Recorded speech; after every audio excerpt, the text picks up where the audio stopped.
We open up with Jamie's voiceover. Jamie says, I always knew that I was different, that he knew that it was simply a series of choices between right and wrong, love and hate, and life and death. Jamie is a warrior for Christ, and he is following where God is leading him. And when you are following a leading, you are completely centered on Jesus. You are focused on what he says is right and wrong. You are quietly keeping your heart still to see what is placed on your heart, to see the direction that you're supposed to go. Jamie then learns that Claire has been taken by the Redcoats. All he can think of is rescuing Claire. He ultimately gets to that window, and all I can think of is how there is no place that we can hide from God's love, that he will find us, that there's no place that he can't reach. He opens the window and we hear that beautiful line again, that he would thank thee to take his hands off his wife. There is opportunities for death on both sides, opportunity for much harm for Claire, but ultimately Jamie supersedes and they jump off the castle tower into the water. Through the journey home, they stop to water the horses, and a very important conversation ensues. He asks for an apology. Then she says, "What do I have to apologize for?" And this begins the escalation to the next level, which is, you disobeyed me. You did not stay where I told you to stay. You're my wife. You need to do what I tell you. She says that she doesn't like being his wife. She's not being honest.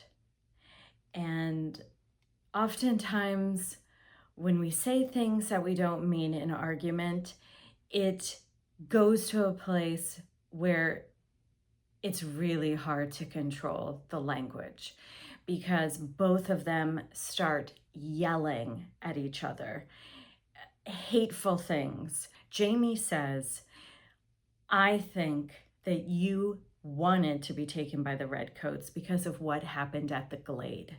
Jamie then goes further into a depth of his emotions, which is so important for this argument to bring them back together. And he says, Claire, you're ripping my guts out. She is able to then come down and express her emotions, which is that she is sorry. This is really, really important, because arguments take us to a place where we are arguing our greatest fears. It's not necessarily what it's about, but it is so important that two people come back to the original truth, which is their love usurps all. In their asking for forgiveness, it is forgiven. And then we hear the thoughts of Jamie in his heart, not spoken out loud, but what he says is, I forgave her. I forgave her for everything that she did in the past, and I will forgive all that comes in the future. And this is the holy, sacred forgiveness of the Lord. Each and every one of us, he offers forgiveness. And there is nothing that is more grace-filled than to be forgiven. And God does forgive us, past, present, and future. Not so we can continue to harm that relationship, but because one, he loves us, and two, we're just plain naive. They go back for food and drink, and Claire tries to apologize in a humble, quiet way and realizes that none of the men will have it. She goes back up to her room, and Jamie and Murtaugh have a moment where he says she just doesn't understand the danger that she put us all in. Jamie comes upstairs and explains what is going to happen, that Claire will be punished physically for what happened. If she were a man, that he would be flogged, he would be killed in some instances. In this sparks another argument, a violent argument, one that has Jamie believing that he is right and Claire fighting for her safety. Often when a man uses his strength as reason for his self-righteousness, this is a dangerous place to go because it can become the norm. Jamie realizes over the course of the next few days that Claire is not going to allow him into her bed, that she has made it clear that things are very different in the relationship now that this has happened. In this time of physical fasting, really, Leary comes to Jamie and tempts him. She comes saying, this was wrong for you to marry this woman. You did it and it was valiant, but this is not making you happy. I can see that you're very sad, so you need to take me. I can make you happy. Temptation is always veiled in something that's going to feel good. That somehow, if we can give in to something that, or someone that will bring us immediate pleasure, that this is the better route. But Jamie is very skilled in making these types of decisions and says no. This conversation then takes Jamie back to Claire's room, and he makes an oath to her. He says that he will never raise a hand to her again. He sees that this was the type of behavior that his father did. This was the type of behavior that is steeped in his tradition. This type of force is normal. This type of force is what he knows. But he's willing to make an oath never to do it again. They then go to the place of intimacy.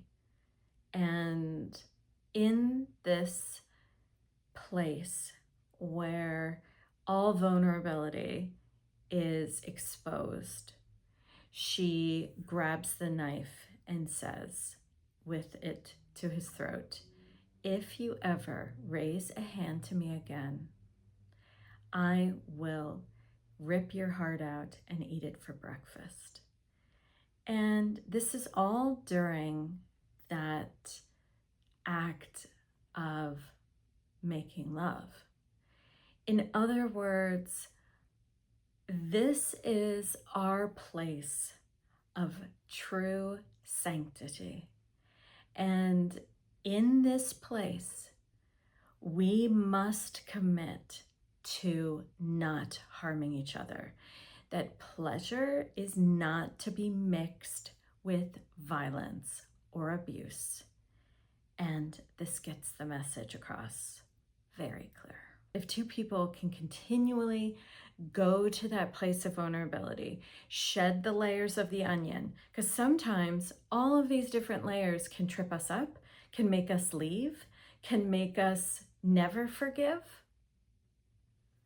But if we can peel back the layers one at a time, there is hope. But it requires vulnerability, and it requires forgiveness, and it requires setting certain boundaries to not be crossed again. Jamie and Claire, after, rest and lie in this place of peace and love and stillness and holy union. Claire finds the ill wish and is really thrown of what this is and why it's there. And Jamie connects the dots that this is from Leary. These sticks and stones and feathers and bones are all pieced together to create something evil. This actually is something that's out there every single day waiting for us, waiting to tear apart our relationships, waiting to harm everything in our home. We have to be prayerful, but we are equipped with things that are holy, like God's word. If one hasn't fully committed to the Lord yet, the best place to start is in prayer and surrendering, asking for forgiveness, because he shows up in such a big way. It is when we humble ourselves and ask for his forgiveness that you would be amazed at the miraculous power that he will use to show you that he hears you and that you too are forgiven. It's a beautiful thing. He doesn't force himself upon us. He actually gives us the choice.